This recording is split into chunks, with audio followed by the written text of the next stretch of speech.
Pessoal, então hoje a gente vai ver o histórico dos direitos humanos, não é? Analisando esses principais conceitos relacionados ao desenvolvimento ao longo da história.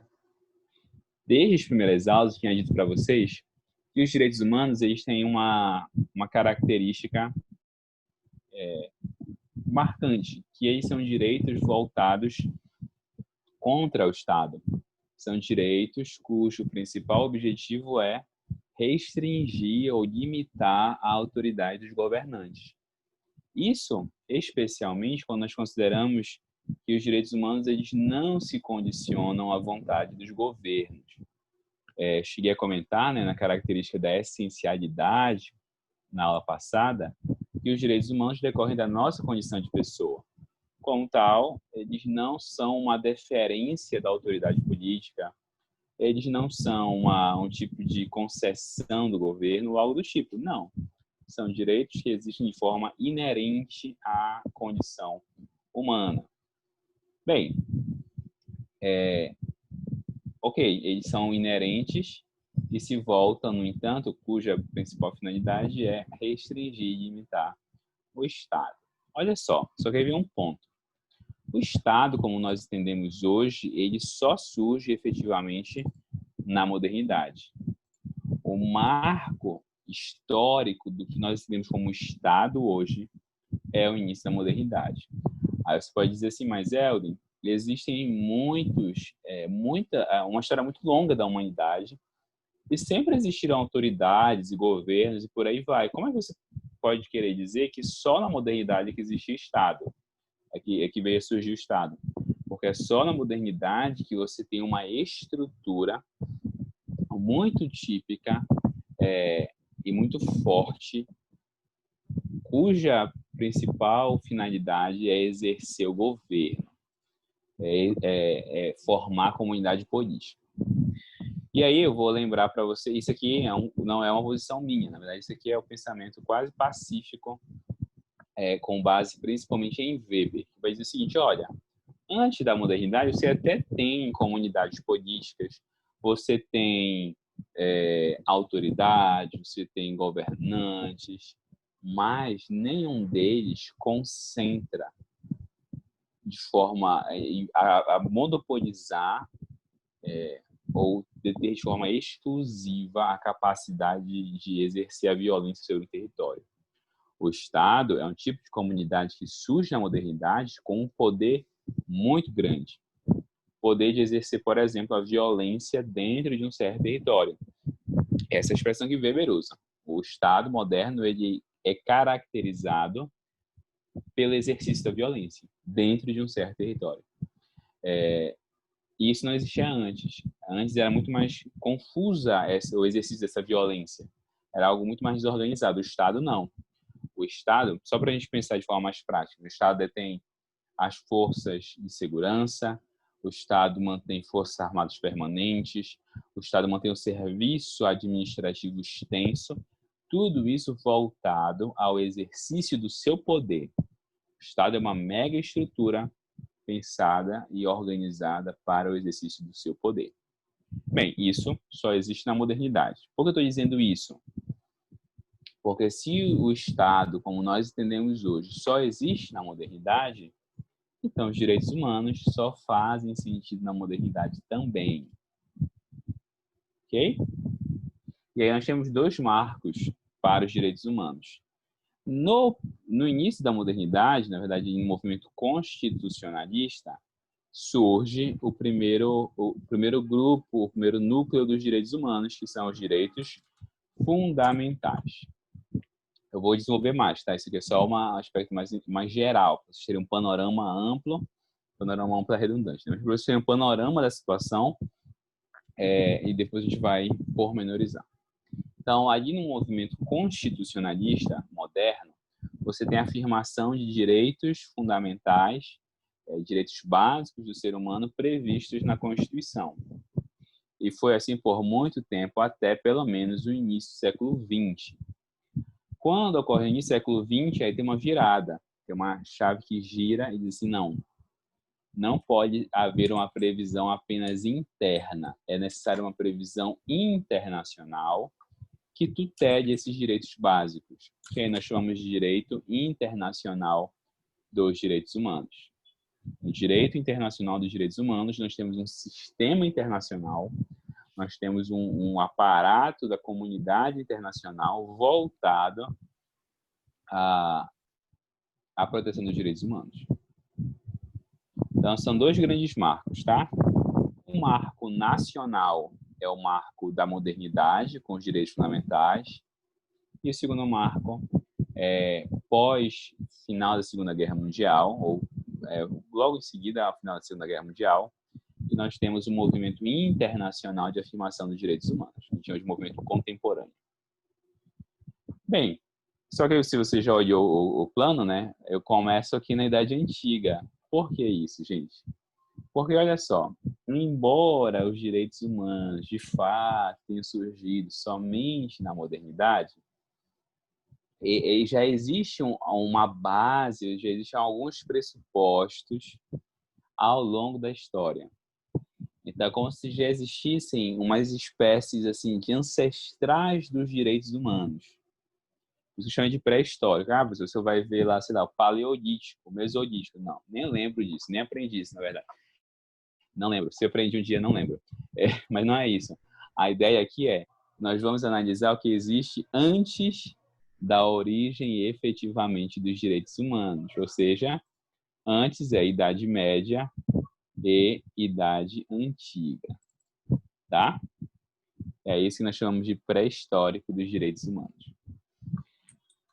Gente, olha só, como eu estava comentando com vocês, os direitos humanos surgem especialmente em face do Estado. Por isso, eles só vão fazer sentido na modernidade. Tá bom? Que o Estado concentra o seu poder, o Estado monta uma estrutura administrativa especializada para isso.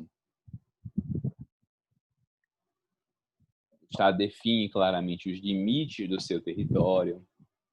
Então, isso só ocorre efetivamente na modernidade.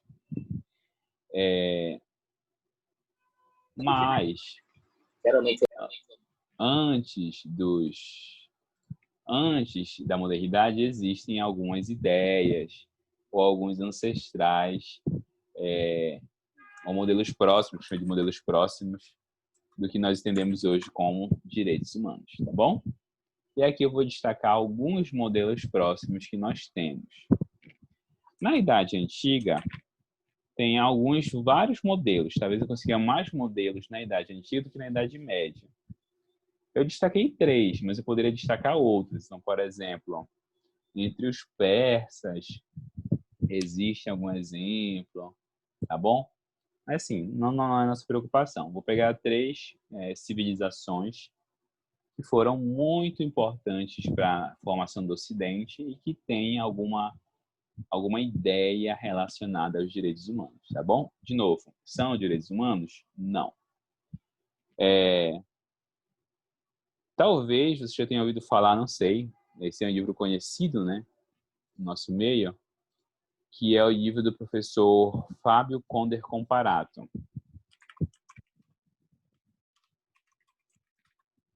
O professor Fábio Conder Comparato, Fábio Conder Comparato. Ele tem uma tese, né, de que esses arquétipos já eram, de alguma forma, direitos humanos, tá? Essa não é, no entanto, uma tese predominante entre os autores de direitos humanos, embora o livro dele seja excepcional, tá? O livro dele é muito bom. Quem vai trabalhar com algum assunto relacionado aos direitos humanos, se quiser fazer um levantamento, alguma análise histórica, o livro dele é fundamental, tá bom? Essa aqui deve ser a versão nova. Esse aqui.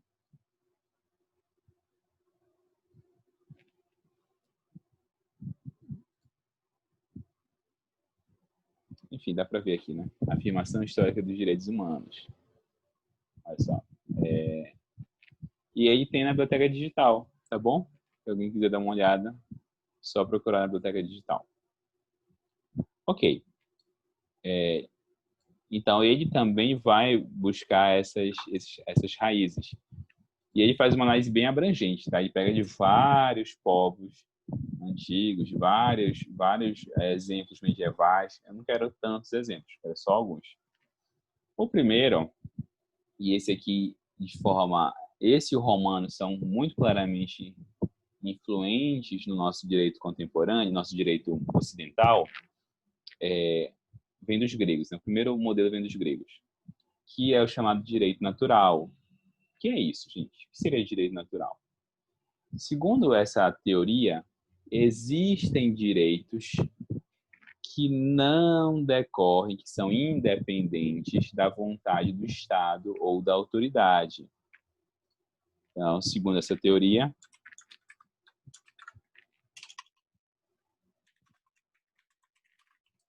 eu vou colocar isso nesse conceito, tá?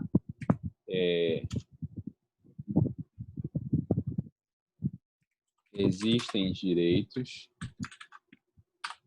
independentes que não dependem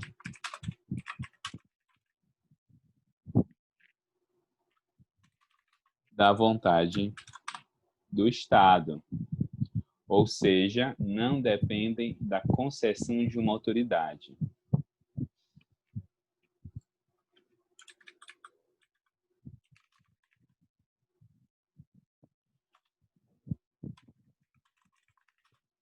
Tá? Então é o seguinte, segundo a ideia dos gregos de direitos naturais, essa ideia é presente em Platão, Aristóteles. Os direitos, nós temos alguns direitos que não vieram do Estado, não vieram do governante, no caso, não vieram do governante da comunidade política. Eu os tenho e eu posso exercê-los. Alguma expressão que se tem em algumas tragédias gregas são direitos dos deuses ou lei dos deuses. Mas a expressão mais frequente na filosofia da filosofia grega, inclusive, é direito natural. E aí eu vou contar uma história para vocês. Toda aula eu conto uma história para vocês, né? A aula passada foi do lançamento do Anão. Lembra da história lá do Anão, nosso colega? Pois é. Hoje a história vai ser sobre Sófocles, uma história um pouco mais poética, tá?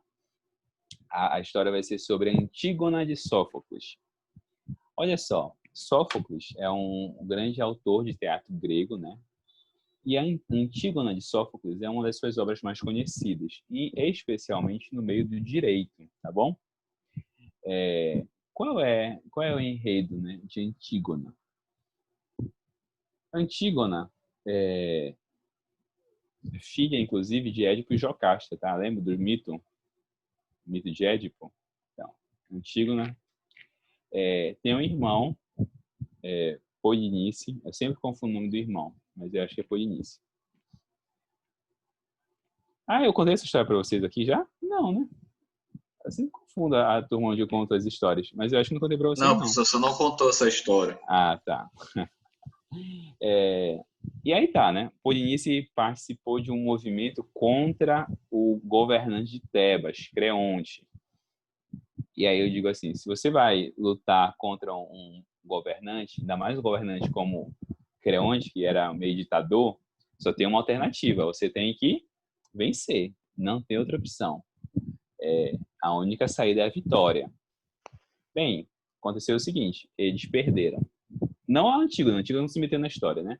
Mas Polinice e o seu grupo perderam. E Creonte ficou pé da vida, né? Ficou indignado. E aí Creonte disse, olha, morreram na guerra, né? Morreram por conta do conflito. E aí Polinice não. E aí Creonte disse, olha, é o seguinte, não aceito só a morte dele como condenação pelo que ele fez. Eu proíbo que qualquer pessoa dê um enterro a ele. Então, ele vai ter que ficar exposto, com seu corpo exposto, para ser comido pelos animais e apodrecer, todos vendo. Ele não terá um funeral e não terá o direito a um enterro. Tá. O que acontece, no entanto? A Antígona é irmã dele, né? E a Antígona entra em crise. E a Antígona diz, não, isso não pode acontecer. Por que não? Aí a gente chega no que nos interessa. Porque isso é um direito dos deuses. A expressão é dos deuses, né? Mas a ideia é direito natural. Isso é uma lei dos deuses que eu enterre o meu irmão. Eu preciso enterrar meu irmão. Então, eu tenho dever, né? Tenho direito, tenho dever de dar um enterro a ele. E aí a Antígona fica em crise, e aí todo mundo tenta desestimulá-la. Por quê? Porque Creonte disse, quem enterrar Polinice vai morrer. Antígona descumpre a ordem, e Antígona vai lá e enterra o seu irmão. Mas, poxa, um final feliz, né? Mais ou menos. Final feliz. Não. Creonte é uma tragédia grega, tá? Uma tragédia sempre é muito trágica na Grécia. Creonte descobre e condena Antígona à morte, a morrer enterrada viva, inclusive.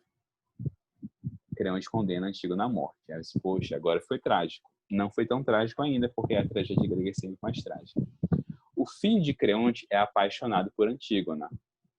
Quando ele descobre que Antígona morreu, o que é que ele faz? Ele se mata. A esposa de Creonte, mãe do menino lá, quando vê o filho morto, vai lá e se mata também. Agora sim, agora foi trágico. Gente, moral da história, né? Qual é o ponto central dessa história? Porque o teatro grego, o teatro grego em geral, ele é pedagógico, né? Ele tem uma finalidade educativa. A moral da história é a seguinte: Creonte, quem foi punido na história? Foi Antígona ou não foi Creonte? Quem foi punido na história foi Creonte, não foi Antígona. Antígona foi a vítima. Creonte foi castigado pelos deuses. Por quê? Porque Creonte ousou dar uma ordem contrária ao direito natural. Mesmo Creonte sendo uma autoridade em Tebas, mesmo assim, ele não poderia, não era aceitável que ele desse uma ordem contrária àquilo que os deuses tinham estipulado. Então, percebam como a lógica aqui se aproxima da ideia dos direitos humanos. Os direitos humanos são direitos que nem o governo, nem o Estado, nenhuma autoridade tem poder para negá-los. De novo, a raiz aqui ela é nítida. Hoje, a concepção que nós temos dos direitos humanos é os direitos humanos eles são uma garantia ao ser humano que não deve estar à disposição dos governantes. Os governantes não têm o direito de escolher respeitar ou não os direitos humanos. Os governantes têm o dever de respeitá-los. Então, de novo, aqui nós temos a raiz dessa ideia da inviolabilidade dos direitos humanos.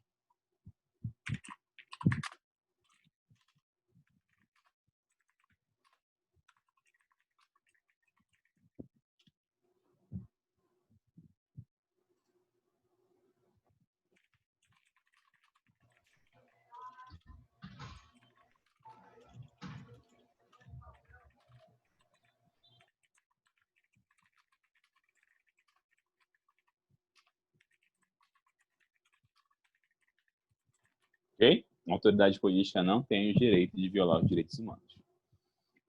Ok, gente. Segundo conceito importante a gente lembrar é o conceito de jus gentium ou jus gentium dos romanos. Jus ou ius, tá?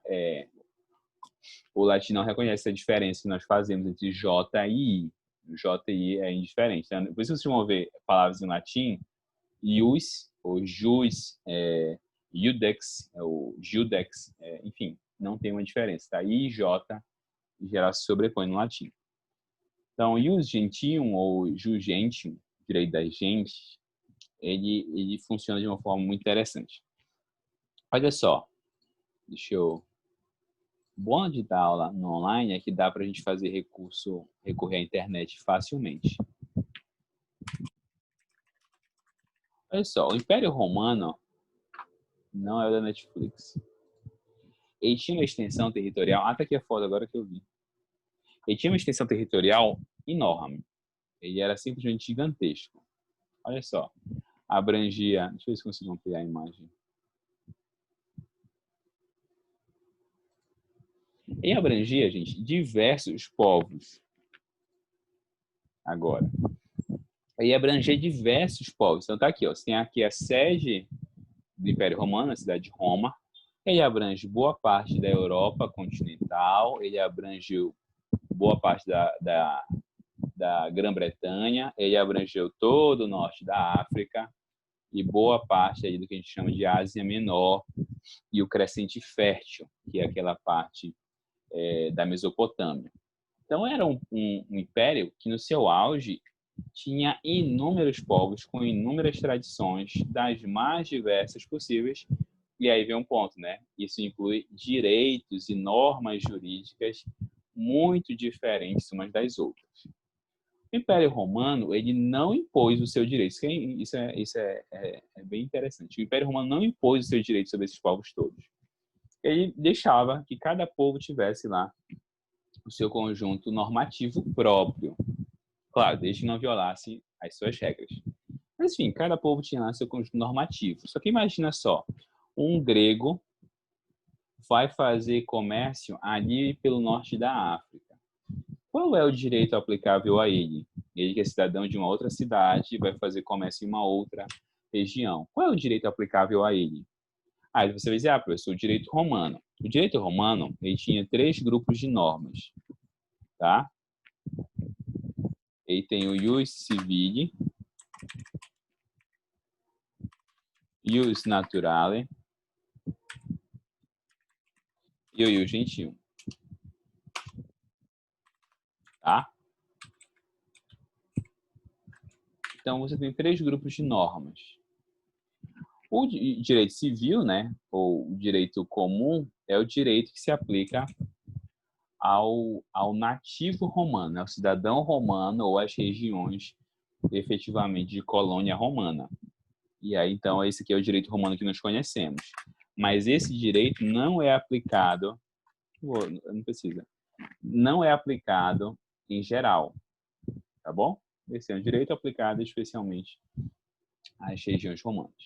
Segundo o ius naturale, é o direito natural aqui dos gregos. Só que ele é muito abstrato, então na prática ele também tem relevância, mas não é tanto assim. E temos o ius gentium, que é o direito das gentes. Gente, que ideia é essa? E essa aqui é a mais importante para a gente. O ius gentium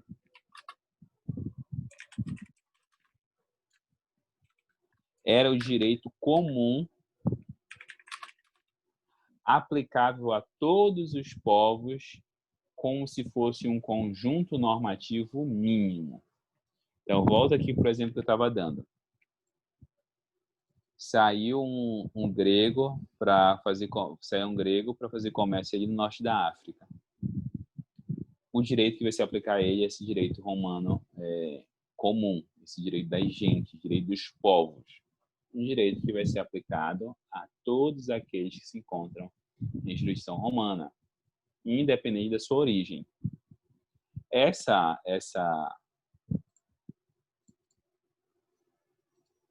forma de pensar vai dar origem ao que nós chamamos hoje de direito internacional dos direitos humanos. Não é, olha só, percebam, você pode pensar, professor, isso é o direito internacional privado. Lembra um pouco o direito internacional privado, mas a preocupação aqui não é tanto a relação negocial, mas é muito mais a preservação dos indivíduos, tá bom? Vai ser a base direito internacional e em geral, tá? E especialmente do direito internacional dos direitos humanos. Ok. Terceira origem que nós vamos ter do direito como nós entendemos hoje é o direito dos hebreus, que a gente vai chamar aqui de direito divino, né? O direito dos hebreus, ele é parecido, né, um pouco com a ideia aqui dos gregos de direito natural. Qual é a diferença? É que o fundamento, a direito natural tem como fundamento a ordem que existe no mundo.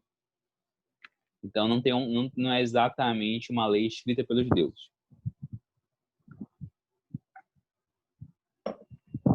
É uma ordem normativa que existe no mundo, enfim, pela análise racional do mundo. Para os hebreus, não. O direito ele tem origem divina. O direito foi feito pelo próprio Deus. Então, existem normas que limitam o poder do governante em razão de terem sido dadas por Deus.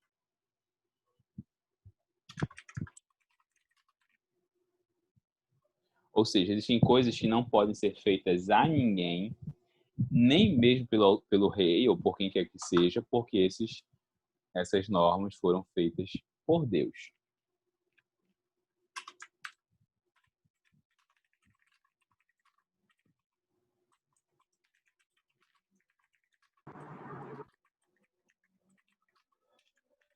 Ok? Bem, essas aqui são as 3 principais fontes antigas do que nós entendemos hoje por direitos humanos. Na Idade Média, existe também uma fonte principal. Não são muitas, aqui é só uma fonte principal, que são as chamadas cartas. Olha só, na Idade Média, como vocês devem lembrar também, existia um sistema feudal que não permitia que o rei tivesse muito poder. Não é nem que não permitia, né? Que impedia na prática. Então, você tinha um sistema feudal. Será que é a fumaça? É possível. Que até agora eu não entendi de onde vem essa fumaça, afinal de contas.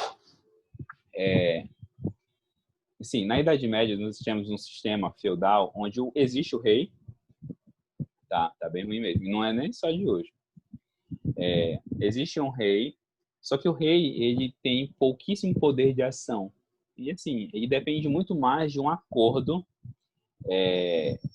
entre ele e os nobres ou os senhores feudais. Aí, olha só, como é que ele vai conseguir fazer esse acordo? Uma das formas de ele conseguir fazer esse acordo era por meio dessas cartas. Pois é. E aí, nem tem. Quando tem uma fonte específica dessa fumaça, né? Não tem nem como saber como resolver. Se você disser, não, vem de tal lugar, aí você vai lá e resolve. Mas como ninguém nem sabe definir exatamente de onde, fica muito difícil. Uma queimada irregular? É possível também. Mas sim. É devido também à questão do clima, né? Tá muito quente, não tá chovendo. E tá seco. E também Tá quente, a seco. questão das queimadas irregulares também. Aí juntou Foi devido, falou no jornal, foi devido a que tinha um terreno abandonado com muito mato. O pessoal jogava lixo lá e devido à seca que tá fazendo esses dias, começou uma queimada, como tá acontecendo no Nordeste, no Amazonas, entendeu? Aham. E aí só piorou e aumentou. Foram usados 5 caminhões de água para apagar esse fogo. Os bombeiros e a polícia estavam lá tentando apagar. Foi por isso que estava uma fumaça grande. Só que... não, hoje foi, mas já tem uns dias que estava também assim. Então, acho que não é só isso. Esse deve ter piorado, isso com certeza piorou. Mas eu acho que não foi só isso, não. Porque também, já tem uns dias que estava assim. Também estão dizendo que estava tendo no Lixão do Aurá.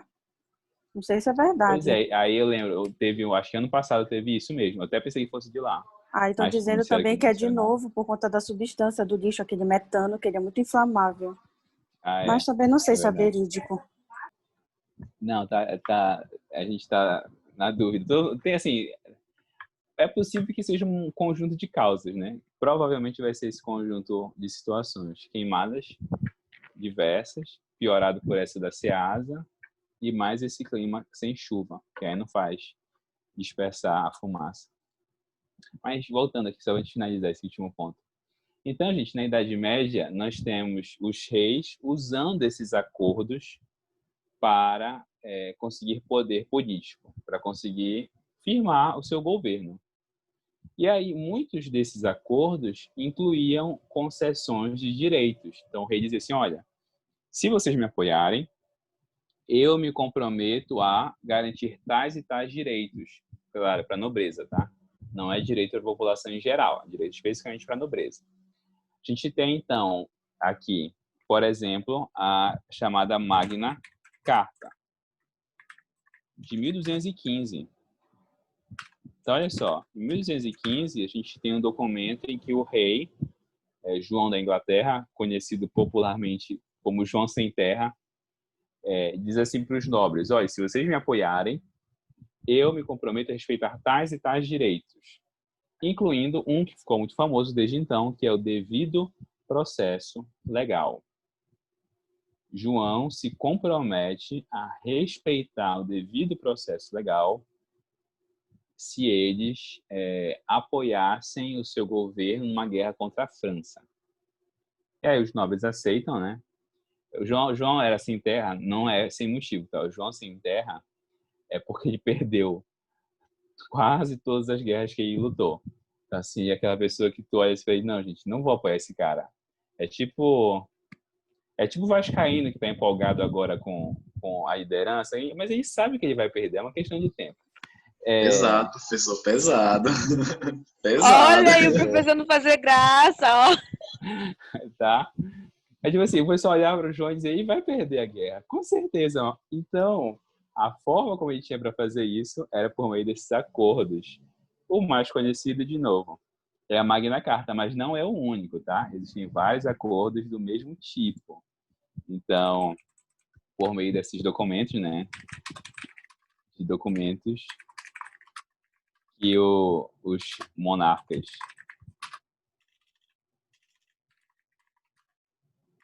assinavam, ficavam instituídos direitos em face do governo. Exemplo, a Magna Carta, ao assegurar o devido processo legal.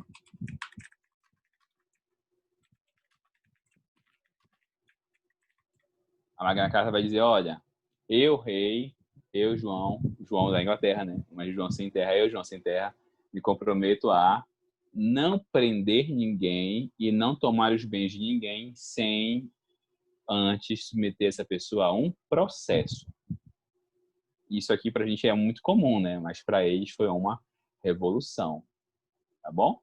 E aqui a gente consegue ter vários desses documentos já apontando, já indicando as futuras declarações de direitos que nós vamos ver na modernidade. Claro, esse período aqui, gente, é antigo e medieval. Tá aqui? Sim? Sim, professor. Beleza, bora fazer uma pausa de 10 minutos e a gente volta, só para finalizar a modernidade, tá bom? A gente volta às 7h50, 10 para as 8, tá bom? A gente tem mais uns 20 minutinhos de aula.